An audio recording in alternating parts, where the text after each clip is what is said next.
लगे कि हनुमान जी की वजह से हमारा सारा पुलिस मेरे पीछे दौड़ेगी, ऐसा लगा। मैंने ठेकेदार को टाइट करेगा, आप चिंता नहीं करें, इस सड़क को पूरी ठीक कराएंगे। आपके डेरू के अंदर 2 सड़कें मुझे और लिख के दिया आपने।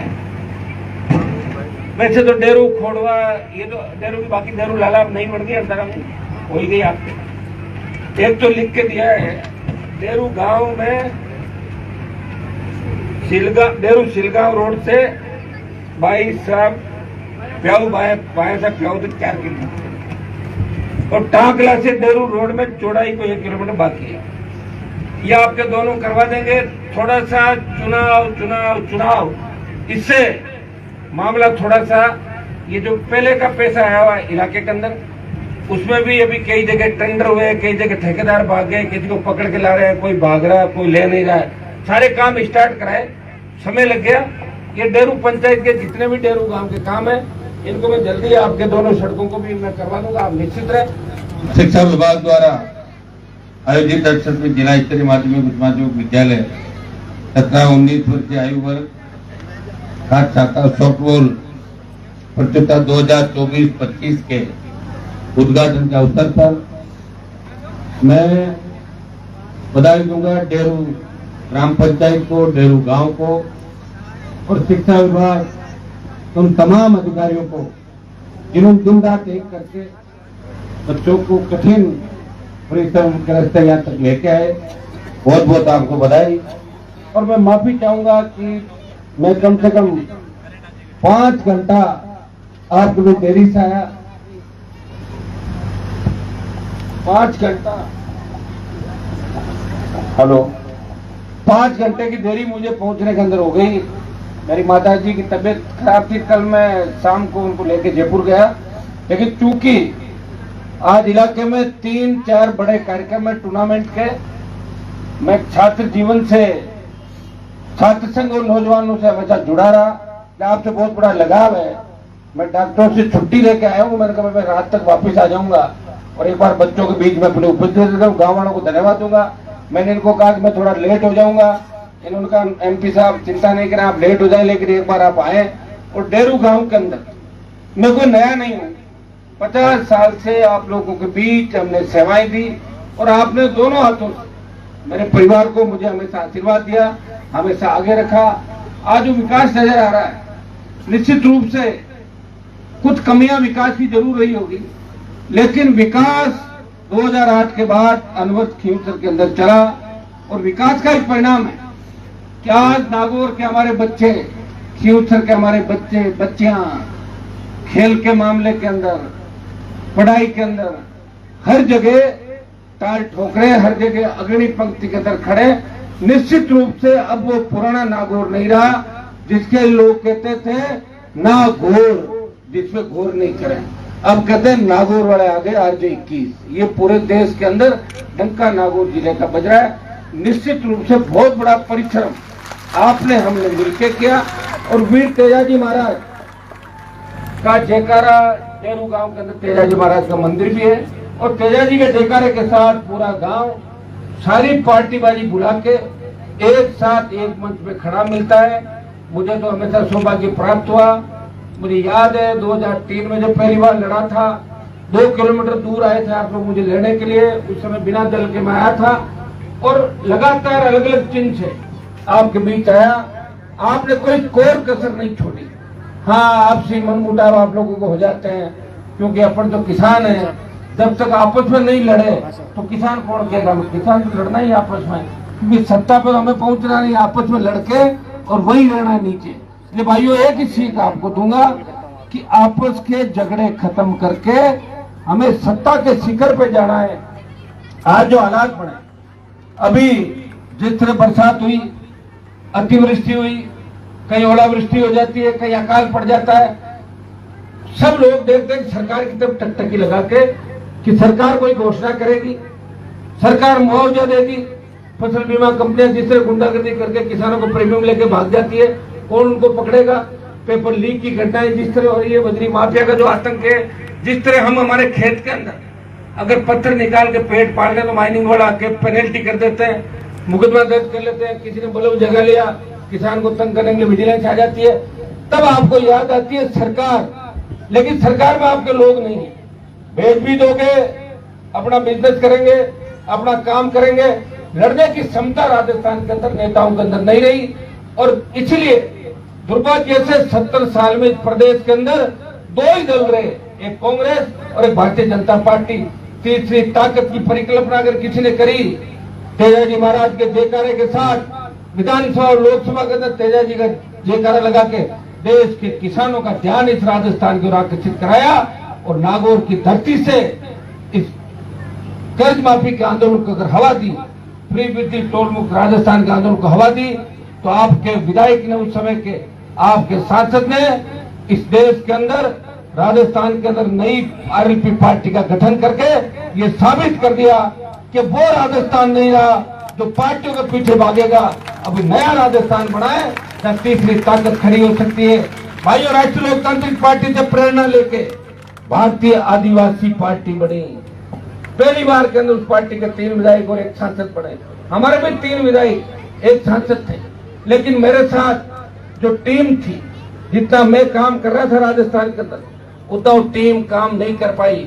और 2 साल कोरोना के अंदर हमारे कैसे निकल गए। कोरोना ने परिवार खाली कर दिए, 50 लाख मौतें देश के अंदर हुई। सरकारी आंकड़े कुछ भी कहे, लेकिन हर घर से या हर पड़ोस से एक आदमी कोविड के अंदर चला गया। जब दूसरी लहर चली थी तो ऑक्सीजन सिलेंडर के अभाव के अंदर दम तोड़ते देखा था। मेरे पास टेलीफोन आते थे, एमपी साहब 1 सिलेंडर दिला दो, मेरे बच्चे को भर्ती करा दो, मेरे पिताजी को भर्ती करा दो, हॉस्पिटल में बेड दिला दो। इस तरह के दौर से हिंदुस्तान गुजरा था। कौन गुनहगार उन चीजों के लिए, इस ओर भी आपको ध्यान देना होगा कि अगर सरकार कोविड के अंदर जब कोरोना आया और अंतर्राष्ट्रीय उड़ानों पर रोक लगा देती तो कोरोना हिंदुस्तान में इस तरह नहीं फैलता। लेकिन लोकसभा चलाई, मुझे कोविड हुआ और 100 से ज्यादा नेता अस्पताल के अंदर थे।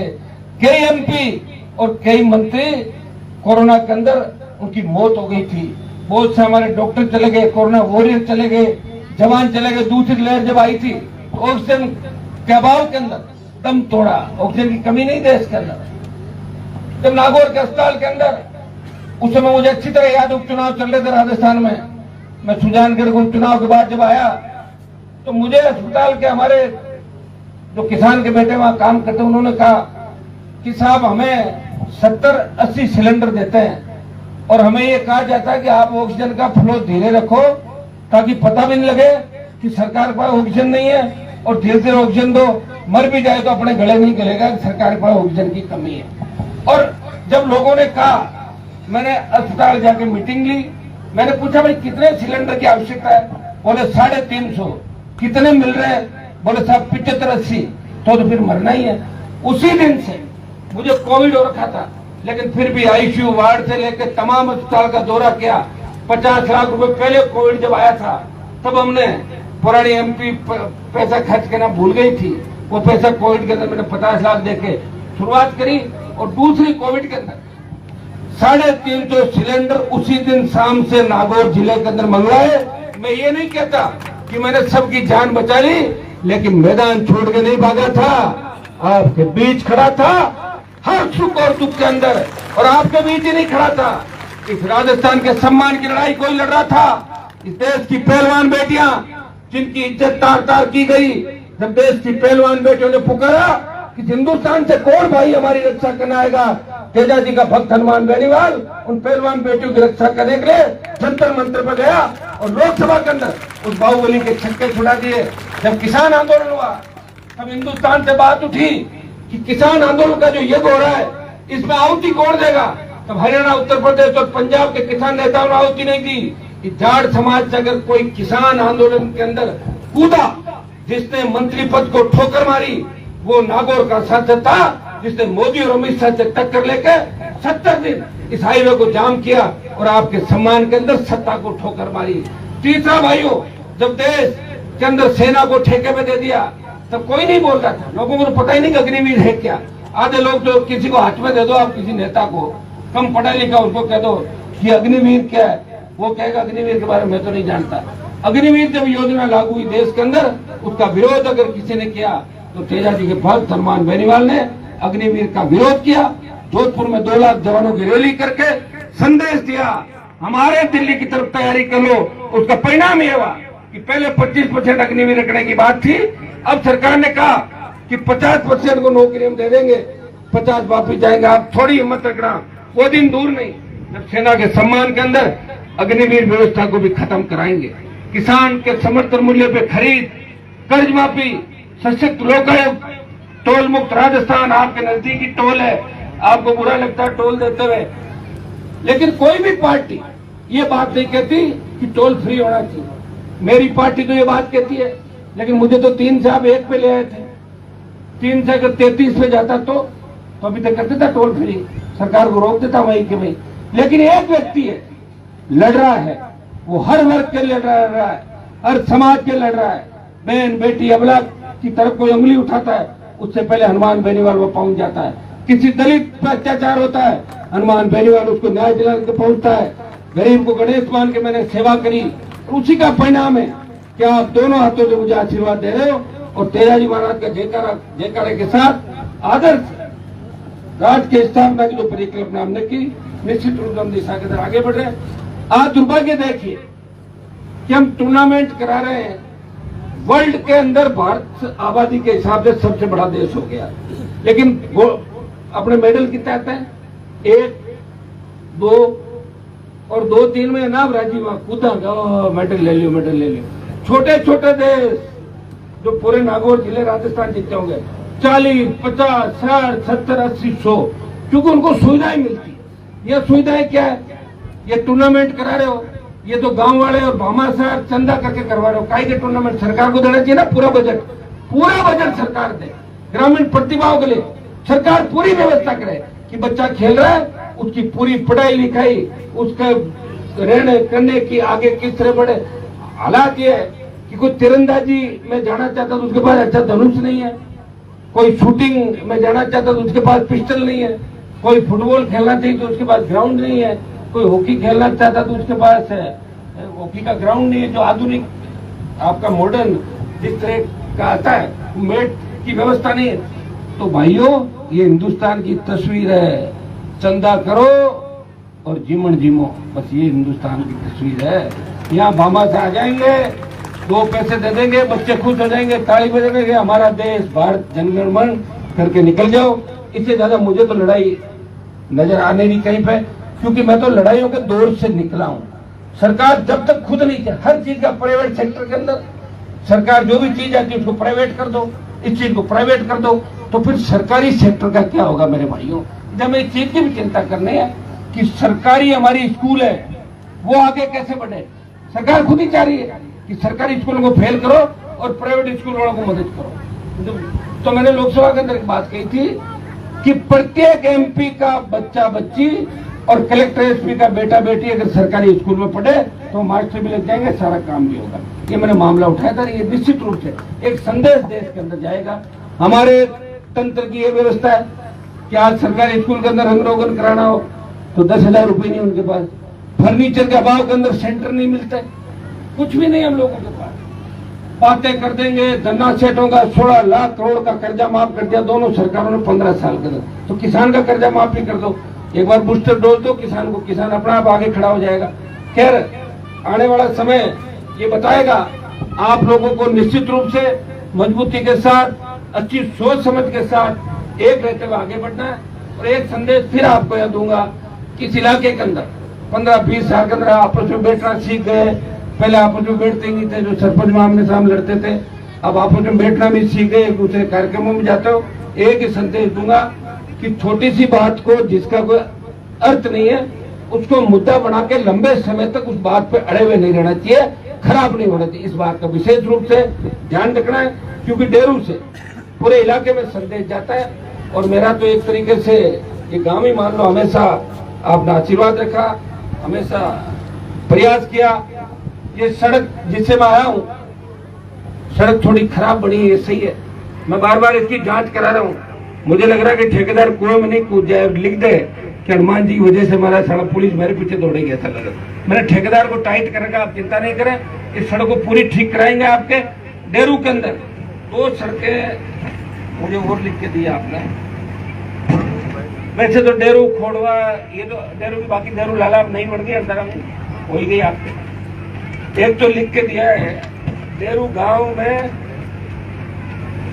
डेरू सिलगांव रोड से बाई साहब प्याऊ बाया साहब प्याऊ तक 4 किलोमीटर और टांकला से डेरू रोड में चौड़ाई को 1 किलोमीटर बाकी है। ये आपके दोनों करवा देंगे। थोड़ा सा चुनाव इससे मामला थोड़ा सा ये जो पहले का पैसा आया हुआ इलाके के अंदर उसमें भी अभी कई जगह टेंडर हुए, कई जगह ठेकेदार भाग गए, किसी को पकड़ के ला रहे हैं, कोई भाग रहा है, कोई ले नहीं रहा है।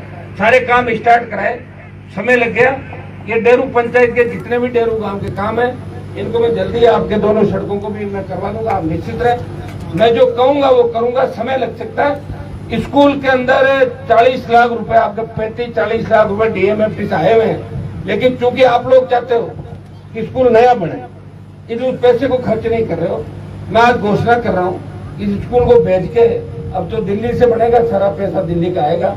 और जो स्कूलों के मंत्री है वो भी मेरे अच्छे मित्र हैं, तो मैं कोशिश करूंगा कि हमारे 10, 15, 20 स्कूल जिले में, 5, 7, 10 स्कूल खीमसर के अंदर, जिसमें डेरू का स्कूल भी अच्छा मॉडर्न स्कूल हम जिसको कहते हैं, एकदम नई बिल्डिंग, जो नई बिल्डिंग जिले के अंदर और 3, 4, 5 जगह बनी है, ऐसी नई बिल्डिंग डेरू में बने। इसकी शुरुआत हम जल्दी करा देंगे।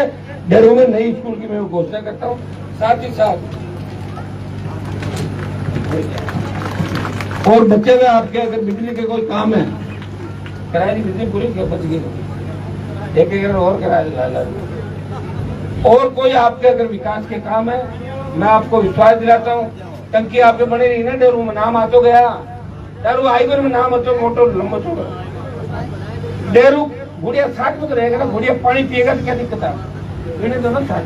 ऐसे मुद्दा मत, मेरी बात सुनो, टंकी का मुद्दा मत बनाओ, डेरू गुड़िया लिखा हुआ आएगा। लोग तो डीडवाना कुचामन लिख के उड़ाई फिर लाई, डीडवाना कुचामन 3 लिख दे तो ही लाल लाल फिर। गुड़िया आपकी पंचायत का गांव है, गुड़िया कोई अलग नहीं है। तो डेरू के साथ लिखा है डेरू गुड़िया। काय कह रहे हो बाबर, काय कह रहे हो बताओ? अरे टंकियों की चिंता क्यों कर रहे हो?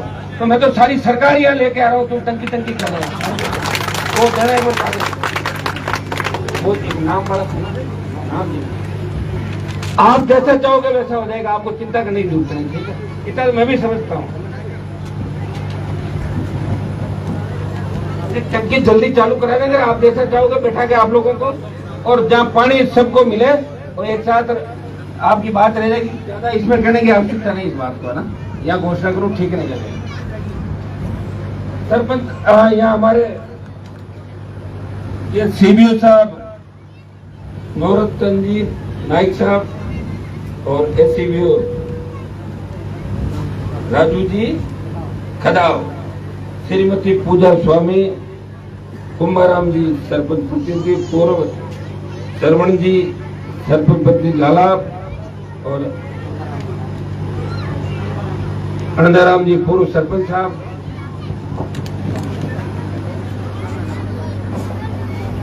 कानाराम जी बामा साहब जिन्होंने इस टूर्नामेंट का पूरा खर्चा वहन कर रहे हैं, भाई कैलाश और महेंद्र, और पूरी दारू की नौजवान टीम पूरी जो इस प्रतियोगिता के समापन तक हर की ड्यूटी है कि कार्यक्रम अच्छा होना चाहिए। इसका मैसेज पूरे जिले के अंदर राजस्थान में जाएगा। और ये बच्चे जो अलग अलग आए नागौर में जाके कहेंगे कि डेरू गांव में हम जब गए तो बहुत अच्छी व्यवस्थाएं थी। ये मैसेज हमारा पूरे राजस्थान के अंदर जाना चाहिए। तो पूरे नौजवानों को मैं जिम्मेदारी दे रहा हूँ। और बच्चे में आपके काम है, अगर कोई भूल से रह गया तो कागज लेके भिजवा देना, मैं तो कहीं नहीं जा रहा हूँ, तैयार हूँ। थोड़ी सी मजबूती के साथ हमें संगठित होकर राजस्थान की सत्ता पे कब्जा करना है। सत्ता के बहुत नजदीक है, थोड़ी सी सोच बदलेंगे तो निश्चित रूप से सत्ता आपके कदमों में होगी। सत्ता का सिंहासन आपका इंतजार कर रहा है। पहले के लोग अगर लड़ाई लड़ते तो निश्चित रूप से अभी हम सत्ता के अंदर होते, लड़ाई लड़ी नहीं, लड़ाई भी हमारे ऊपर आ पड़ी, विकास भी हमारे ऊपर आ पड़ा। हर चीज की वो कहते हैं ना कि काम नहीं कराया तो उलाना, और करा दिया तो धन्यवाद भी नहीं, तो भी लगे रहेंगे, चिंता नहीं, करते रहेंगे, काम करते रहेंगे। लेकिन आपको सुख दुख के अंदर छोड़ के नहीं जाएंगे, आपको टाटा बाय बाय नहीं करेंगे, यही रहेंगे आपके बीच। इतना विश्वास मैं आपको दिलाता हूँ। बहुत बहुत धन्यवाद। जय हिंद।